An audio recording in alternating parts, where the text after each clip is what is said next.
Le Paris Saint-Germain continue de faire les gros titres après une nouvelle saison historique qu'il a vu conserver son titre en Ligue des Champions de l'UEFA et confirmer son statut de force dominante du football européen. Le club a désormais pris une décision importante concernant son poste de gardien de but, a identifié la star du Bayern Munich Michael Olise comme une cible prioritaire sur le marché des transferts et a reçu un soutien clair de l'agent Jorge Mendes concernant l'avenir de Vitinha et Joao Neves, malgré l'intérêt du Real Madrid. Pendant ce temps, plusieurs stars du PSG se préparent à briller lors de la prochaine Coupe du Monde de la FIFA, tandis que les remarquables réalisations de Luis Enrique alimentent le débat sur la possibilité qu'il soit déjà le plus grand entraîneur de l'histoire du club parisien. Voici tout ce qu'il faut savoir sur les dernières actualités des champions de France. Selon plusieurs sources parisiennes, le PSG a pris sa décision concernant son gardien titulaire pour la saison prochaine.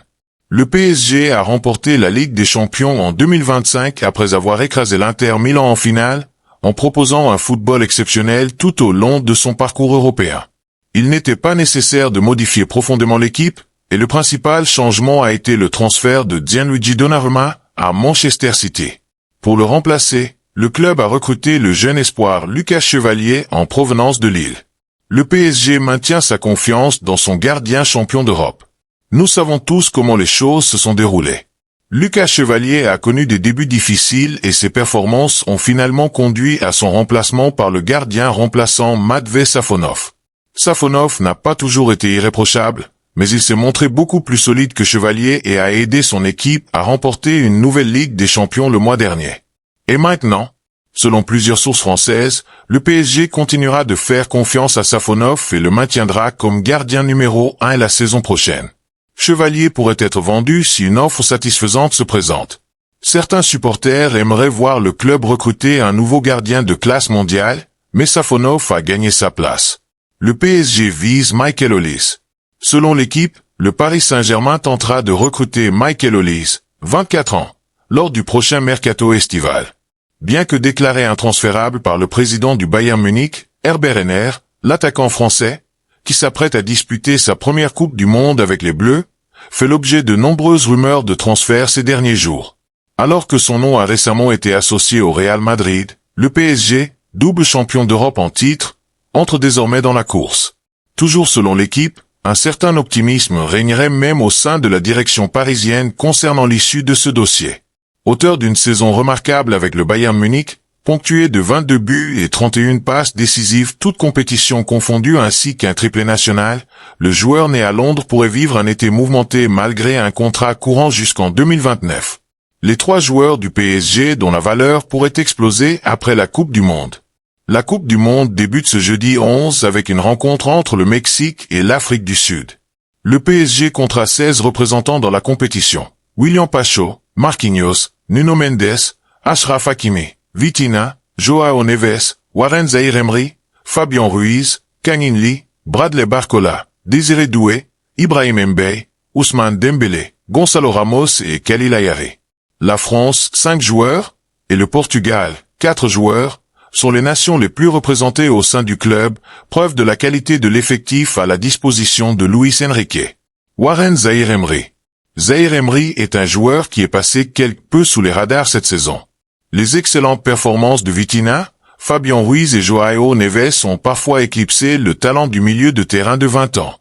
Lorsqu'il a émergé du centre de formation parisien, il était considéré comme le nouveau prodige du football français.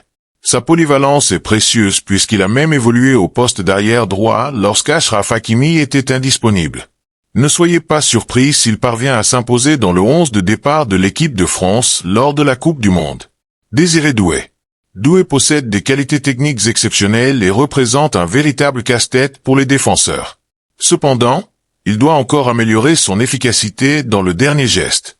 La saison dernière, il a inscrit 7 buts et délivré 3 passes décisives en 23 matchs de Ligue 1.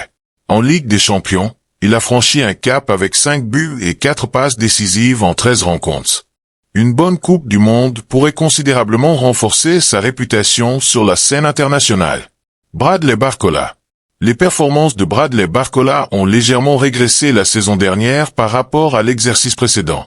Il a inscrit 11 buts sans délivrer la moindre passe décisive en 29 matchs de Ligue 1. 2 saisons auparavant, Il avait enregistré 14 buts et 11 passes décisives en 34 rencontres de championnat.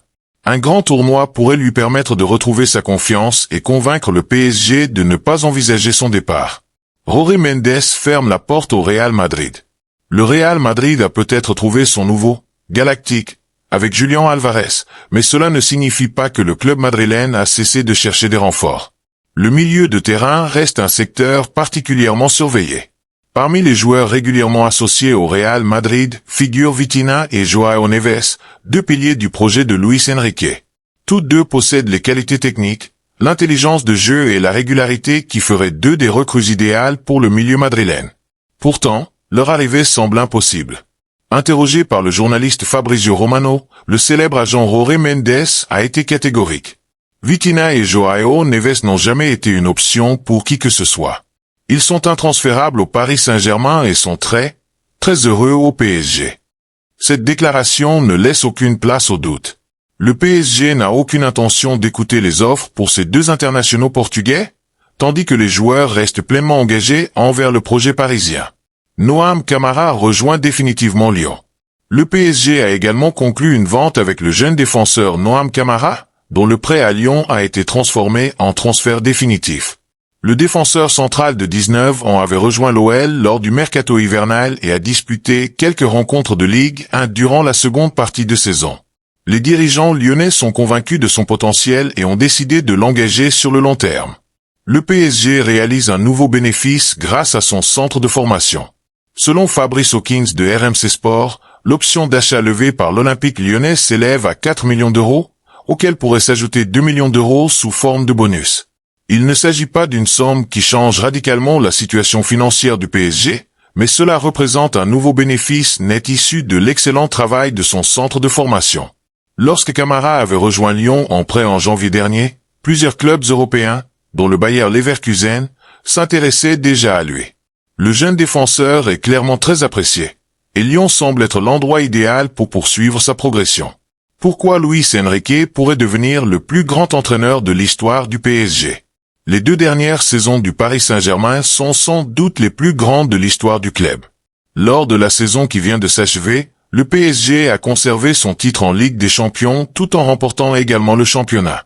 Une performance exceptionnelle lorsque l'on sait que, 2 ans auparavant, les Parisiens avaient déjà réalisé un triplé historique, une première dans l'histoire du football français. Luis Enrique a su maintenir la motivation de ses joueurs après ce premier triplé afin qu'ils remportent à nouveau la Ligue des Champions. Les champions d'Europe auraient même pu réaliser un nouveau triplé s'ils avaient battu leur rival local, le Paris FC, en Coupe de France. Voici pourquoi Luis Enrique pourrait être considéré comme le plus grand entraîneur de l'histoire du PSG. Les entraîneurs précédents n'avaient pas réussi à offrir la Ligue des Champions au PSG. Luis Enrique est devenu le premier entraîneur de l'histoire du club à remporter la Ligue des Champions il y a 2 saisons. Cet accomplissement ne doit pas être sous-estimé. Des entraîneurs prestigieux tels que Carlo Ancelotti, Unai Emery et Thomas Tuchel avaient échoué à atteindre cet objectif sur la scène européenne. Depuis le rachat du club en 2011, la Ligue des Champions était le trophée le plus convoité par les dirigeants qataris.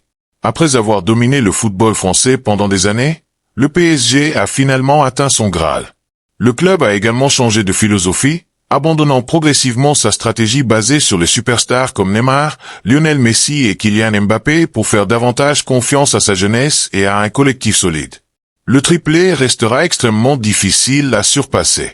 Avant la saison 2024 à 2025, aucun club français n'avait remporté le triplé. Championnat, Coupe nationale et Ligue des Champions. L'équipe qui s'en était le plus rapprochée était l'Olympique de Marseille lors de la saison 1992 à 1993, avec un doublé championnat Ligue des Champions avant une élimination en quart de finale de la Coupe de France. Même parmi les plus grands clubs européens, des géants comme Liverpool, la Juventus, l'AC Milan, le Real Madrid et Arsenal n'ont jamais réalisé un tel exploit. Parmi eux, Arsenal est le seul à n'avoir jamais remporté la Ligue des Champions. Cela démontre à quel point un triplé est difficile à accomplir. Il est donc compliqué d'imaginer un autre entraîneur du PSG réussir un exploit similaire dans un avenir proche. Dans l'ère moderne, un seul entraîneur a réussi à conserver la Ligue des Champions. Depuis la création de la Ligue des Champions moderne en 1992, seul le Real Madrid avait réussi à défendre son titre avant le PSG.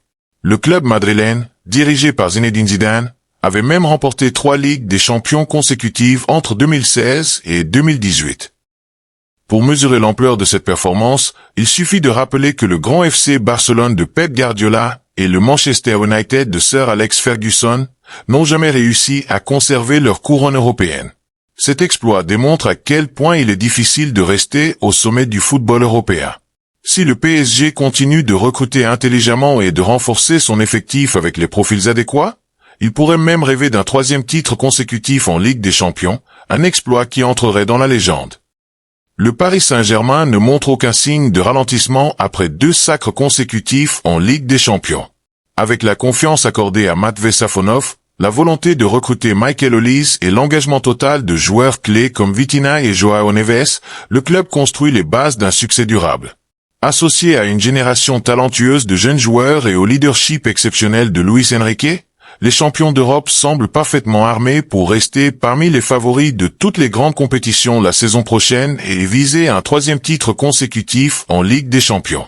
N'oubliez pas de liker la vidéo, de vous abonner à la chaîne, de laisser votre commentaire et de partager pour ne manquer aucune actualité du PSG et du Mercato.